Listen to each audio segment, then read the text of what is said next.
मैं ਤੁਹਾਨੂੰ ਅੱਜ 16 ਮਈ ਦੇ ਰੇਟ ਦੇਣਾ ਲੈ ਕੇ ਸਾਰੀ ਸਬਜ਼ੀਆਂ ਦੇ ਤੇ ਬਹਰਹਾਲ ਅੱਜ ਦੇ ਜਿਹੜੇ ਰੇਟ ਨੇ ਉਹ ਰਸ਼ ਵੀ ਕਾਫੀ ਜ਼ਿਆਦਾ ਹੈਗਾ ਜੇ ਮੰਡੀ ਦੇ ਵਿੱਚ।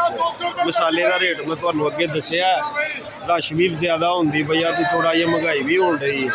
ਤੇ ਜਿਹੜੇ ਸੁੱਚਾ ਰੇਟ ਮੈਂ ਦੱਸਦਾ ਉਹ ਮੰਡੀ ਦੇ ਵਿੱਚ ਸੱਚੀ ਮੁੱਚੀ ਮਿਲਦੇ ਨੇ।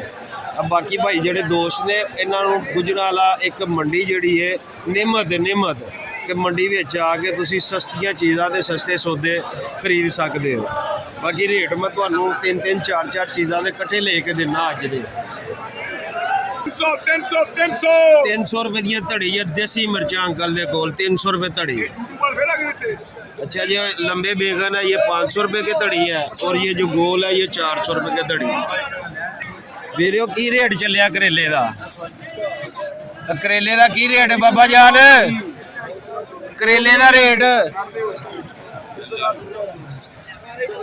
भाई 300 रुपए की धड़ी जे।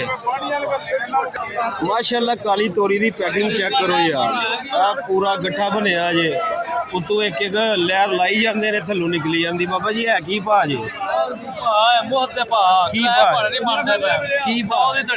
100 रुपए की धड़ी काली तोरी, 100 का 5 किलो 20 रुपये किलो बनता है। तोड़न का मुल को नहीं बाबा जी, तोड़न का मुल को नहीं है। टमाटर का वही रेट चल रहा है 200 रुपये का 5 किलो। यार पैकिंग चेक करो, पैकिंग मुझे पसंद आई है इसकी। यार बड़ा या एक टोकरा है उसके अंदर गोल गोल जोड़ा हुआ है। 100 की 5 किलो आज बिक रही है काली तोरी। ये 100 रुपये किलो 500 के 5 किलो टिंडे जो आज रेट है मंडी में 16 मई।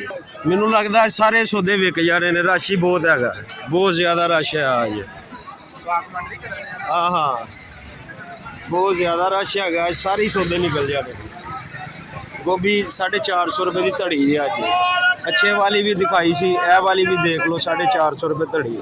कद्दू जोड़ा जी वो रियायत हो गया जी, हूँ कद्दू जोड़ा 100 रुपये किलो जी।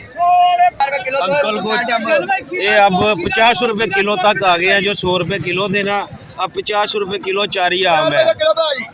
ओके।